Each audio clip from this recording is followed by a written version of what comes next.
And so then, at that time, I mean, I know now that Seoul is very, very modern, very Western, very modern. Oh, yeah. But at that time... I wouldn't even recognize it today. At that time, would I mean, I don't want to say primitive, but yeah, was it a lot more agriculturally based? Was it, you know, Oh, yeah. not like walking into New York, you know? Rice paddies, every place. Oh, wow. So it has changed monumentally since then. I suspect it has. Now, did they raise animals too? I don't ever see anything but dogs. Dogs. All I ever saw was dogs. Rice paddies are all over the place. I want to ask you, in Japan, did they wear the kimonos? What little I saw, yes, Yeah. I wasn't there that long. But, yeah, rice paddies start down the side of a hill, because there are hills every place, like foothills. And if there was a spring up there someplace, why that spring fed rice paddies all the way down the side of the hill and down on the flats. And boy, I tell you, they raise rice over there. That's like we raise wheat here. Mm-hmm. That's what I've heard, is that, you know, rice is such a staple of food in that yeah. part of the world, like how we use wheat or corn. Yeah. It's very, very similar. Mm-hmm. Did you enjoy the food over there? Yeah, we had a lot of food, American food that was shipped over. Did you like the Korean food? Or did you try any of it? A little of it, not a lot. Was it spicy? Because one thing is there's stuff there like pasta would be hanging out on a rack. The flies would be walking all over it. Oh, yeah, okay, yeah. I would be like, no, I think I'll pass. I think I'm going to go to the mess hall. Didn't you tell me the meat hung outside too? Yep. The flies walking all over it. Ugh. Yeah, that would be hard to... I would not have ate too much. I'd be like, no, that's okay. I'm going to go get a burger. Yeah, and be flies walking all over everything. And mosquitoes over there, I'm telling you, if you didn't have a net over your bed, it'd carry off. Oh, my gosh. And they were big mosquitoes. As big as in Mississippi? Yeah. How big is I that? think the mosquitoes were that big. Ooh, they're You kind ever of... see a gal nipper? A what? Gal nipper? Mm-mm. They're a big bug, got long legs on them. Yeah. In the summertime, we'd all crawl in our bunks. One guy'd go down through the barracks and spray, and he'd crawl into his bunk and spray his area. That was healthy. Yeah, Nice. you had to do it that way. I know, you had to do it. Yikes. Yeah. So these are the kind of mosquitoes that would, like, eat on the dinosaurs. Yeah. Big old Old monsters. monsters. And so then, I don't really know, I mean, I know Korea's good size, but I don't think it's as long as Japan. No. So, like, the climate differences, I mean, where you were anyway, was it summer all the time, or were there No. monsoons, or? They had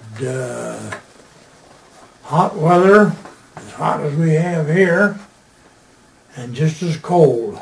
Oh, okay. I mean, it get better cold. Wow. So did they have seasons like spring, summer, fall, and winter? And we had, when I was in Busan, we had a monsoon rain there. Ugh. I always wondered what a monsoon rain was like when I found out. 10 straight days of downpour.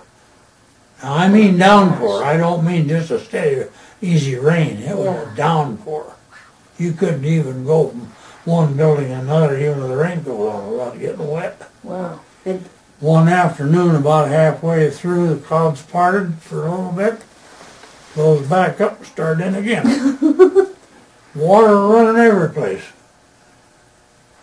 10 straight days of downpour. You don't see how the sky can hold so much water. Wow. Now, did Korea have snow? Oh, yeah.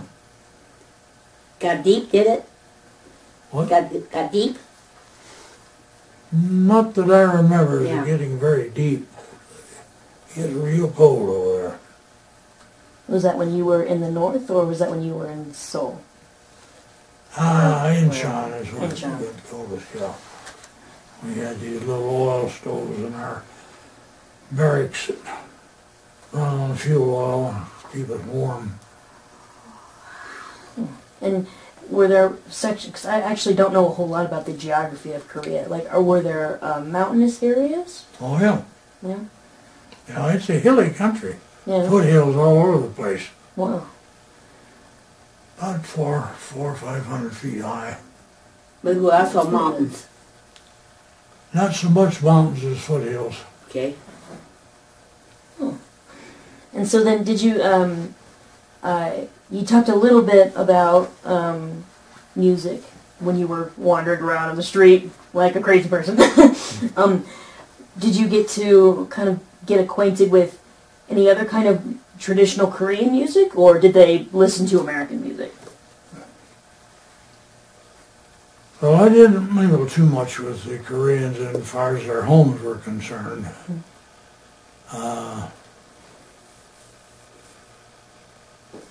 We had a radio in our barracks.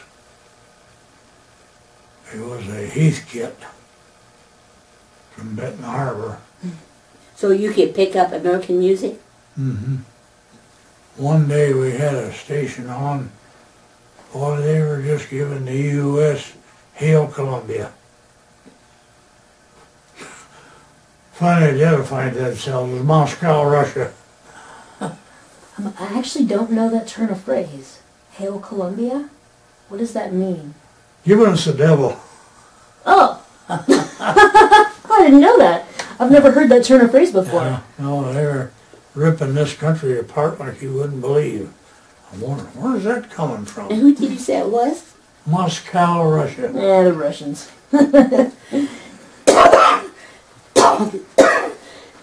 Excuse me. Did you get to learn about the religion over there? I was in a Buddhist Temple? temple. Let's see, where was that at now? It was side of beer cans. Corrugated beer cans. Completely. It was just a small temple. But it was very cold. Now, were most of them Buddhists? I don't know. I never knew. I imagine. I imagine most of them were.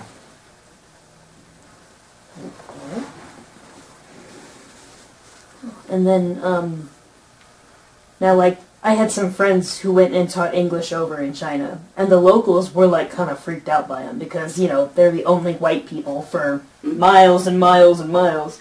Do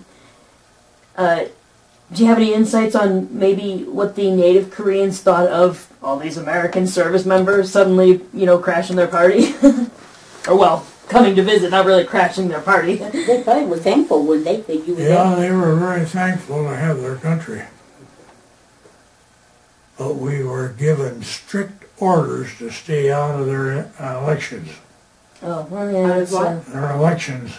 Elections. Yeah, because they would go around with a vehicle with a loudspeaker on it. were you given the same kind of directive when it came to, like, local girls, or, you know, just Yeah. locals in general? Yeah. You know, leave them alone, don't do anything weird. Yeah. A lot of the guys didn't listen, though, did they? No.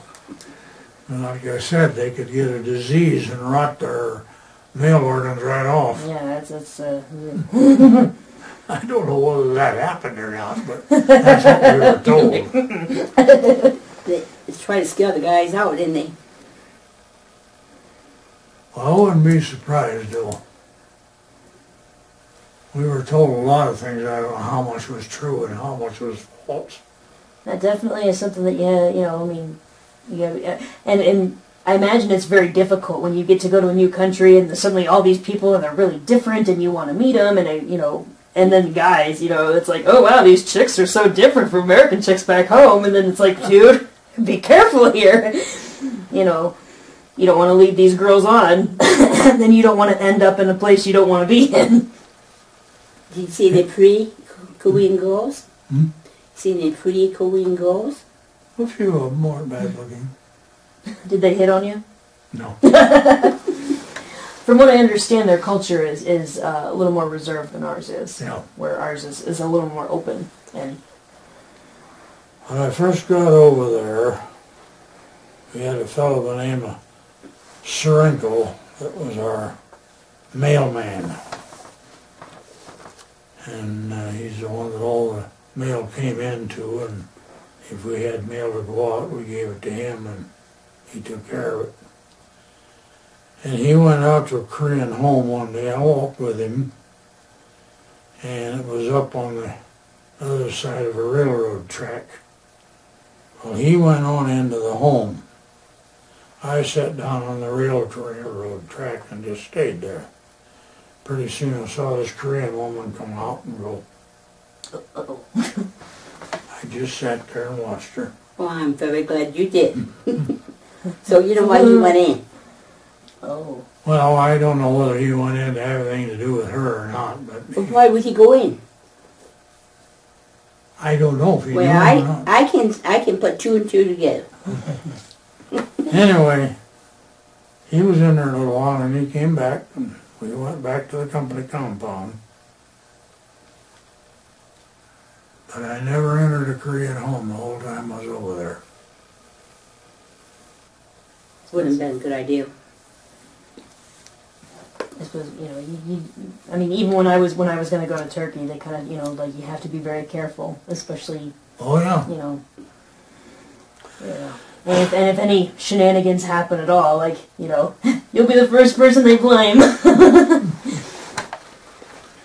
Now you have to be careful when you're in a foreign country. Yeah, and of course, just besides anybody getting in trouble, you don't want to offend anybody, of course. I mean, it was the same when all the briefings I had to go through when I was going to go to Turkey. They were like, you need to watch out for these particular things.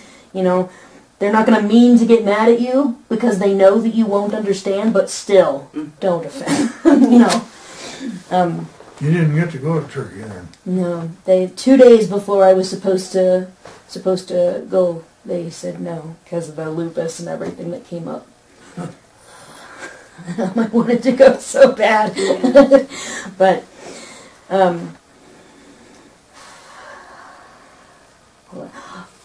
did you get to do? I mean, not really sightseeing, I guess, but see some of the countryside, despite besides the courier stuff you got to do. Yeah, I got to see some, not a lot. But that was when Dow and I went out with Kim and saw some of the sights around Incheon. And see, Incheon had a tank farm.